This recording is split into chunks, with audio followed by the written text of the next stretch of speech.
Yan, magandang hapon po sa ating lahat. Araw po ng Monday ngayon. Alas 3:30 ng hapon dito sa amin.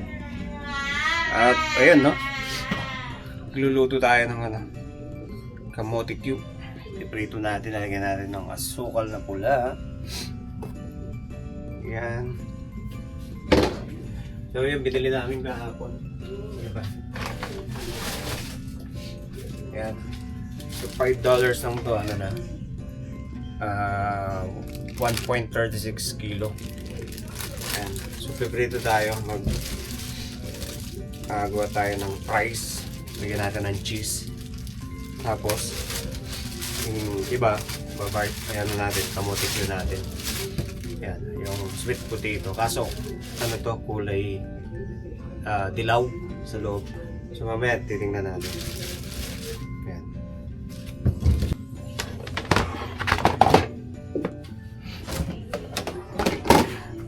Gasa lang natin. Siguro, mga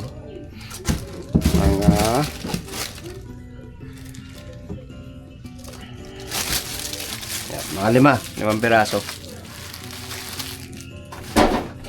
So, gasan lang natin.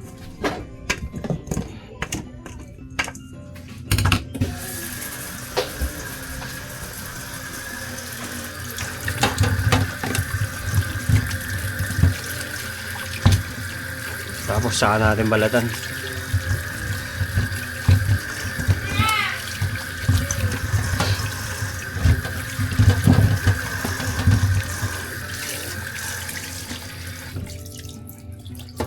Okay. Ayan, balatan ngayon.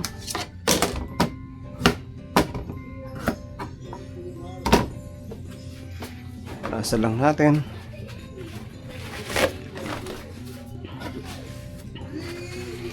So meron na tayong asukal na pula ito. Kasya na to.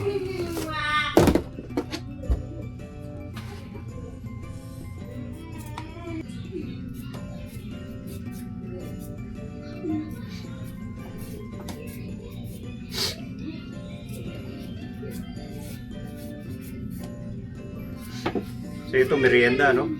Merienda sa hapon. So kumain na kami kanina. Ayan, ito yung ulam namin kanina. Munggo, tsaka pritong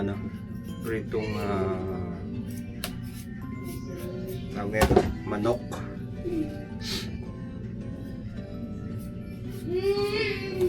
So dito nga pala kami nagluluto, no? Dito sa baba, hindi sa taas. Yan. So madami-dami na to. Ano na tayo, no? Kulay parang dilaw na orange. So pag pitrito mo, matubig yung uri ng kamote na to. So galing ito ng saan pa galing to?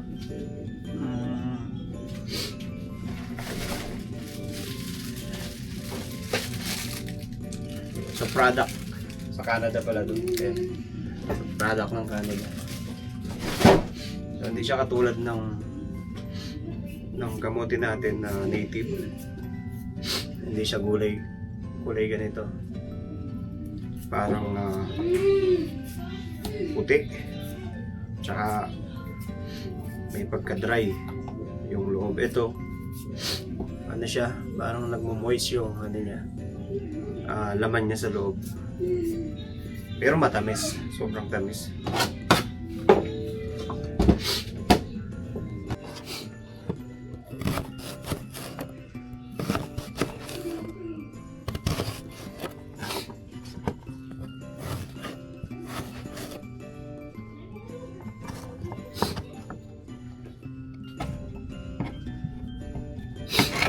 At ito naman sa kamote cube.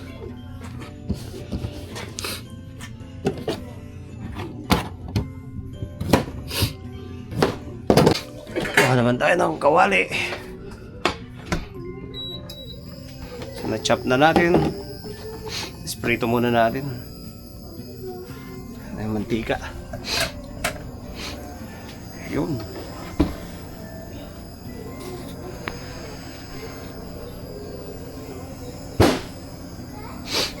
Meron na tayong chop na natin to. Gasa muna natin.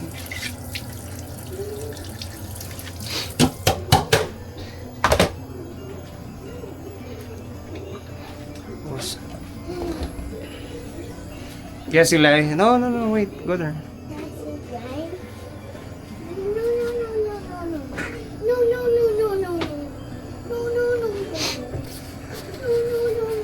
Yan. Ganyan natin mantika. Kailangan maraming mantika.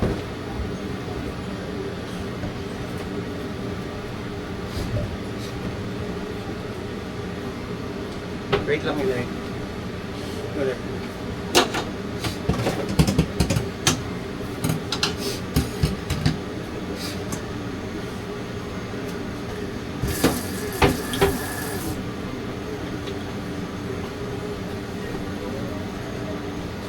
Tapos, pag mainit na, prito na natin.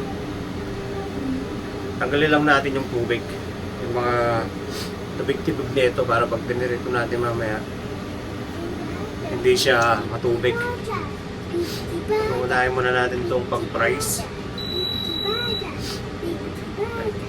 Namatay.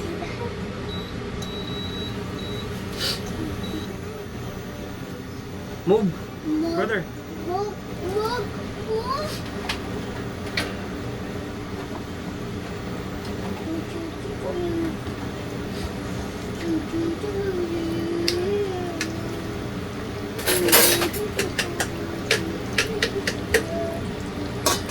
So yung kusina natin dito sa baba, no?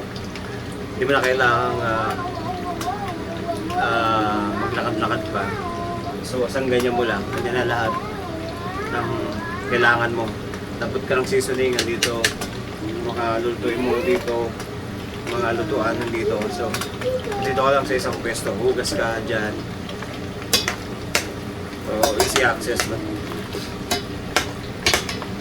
Yan, so, malapit na to mag golden brown. So mamaya ito naman itong pang kamote natin. So ito yung price natin. So, hindi mo na kailangan bumili ng ng price sa labas na mas mura to. So yun lang talagang gagamit ka ng oras mo na ikaw ang magluluto. So iprito natin ito ng maigi kasi para matanggal yung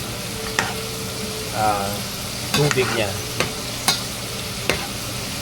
Matubig kasi itong ano na to, yung uri ng kamote na to, sweet potato ng Canada.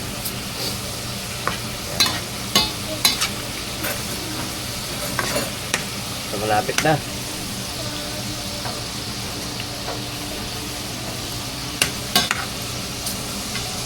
Ano?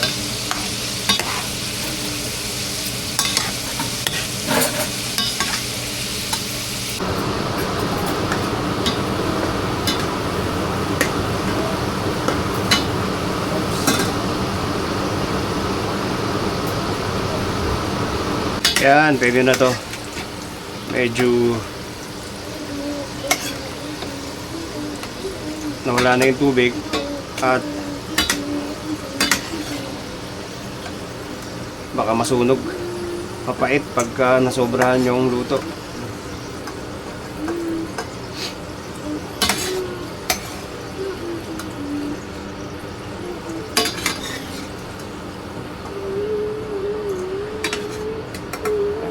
Kamote fries. Yan, igain lang natin yung mantika. Tapos lagyan natin ng cheese. Yes. Tapos lagyan na natin to. Go there, Eli. Ayan, nagkulay dilaw yung mantika. Gawa ng itong kamote na to. Kulay orange nga, orange or yellow basta. Yan. So ito naman yung kamote cube natin. So ubos na pala yung cheese natin, no? At siguro lalagyan na lang natin din ng asukal to. Ay, hindi na natin napansin. Wala na pala tayong powder cheese.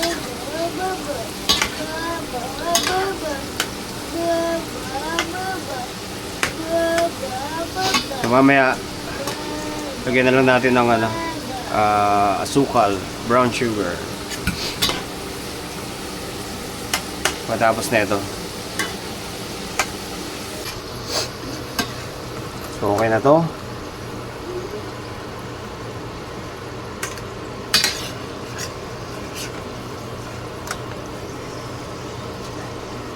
Hindi natin pagsasabay-sabayan kasi para malagyan lahat ng asukal.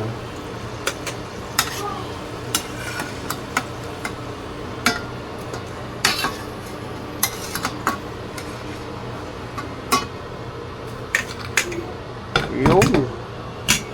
Yan natin ang asukal ngayon.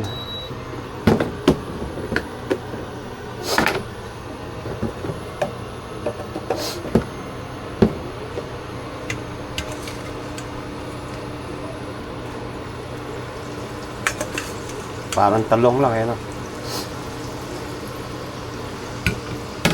Ito muna.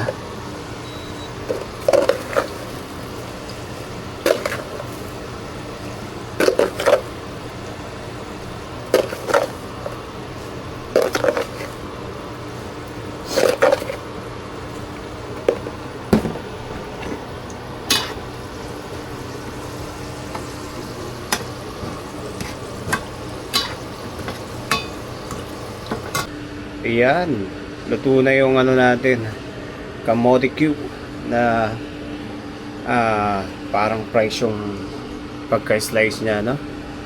So yung kanina, so binago uli natin, lagyan na lang natin ng asin, masarap naman. So lalagyan natin to ng, papart na rin natin to ng tawag na ito, kape. May ano na tayo, merienda sa hapunan, no? So yun lang. At nakamenos tayo ng bilihin, no? Yung bibili ka pa sa labas eh, eto 3 piraso, 4 na piraso lang, meron ka ng merienda, no? So yan lang po, at kakain muna kami. Maraming salamat, peace. Ayun, kain po tayo. Amen.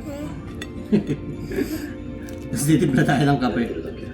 So okay na, nakasave na tayo ng merienda, no? Hindi tayo bibili sa labas. Hot? Ayan o, harap niya, no? Kamote.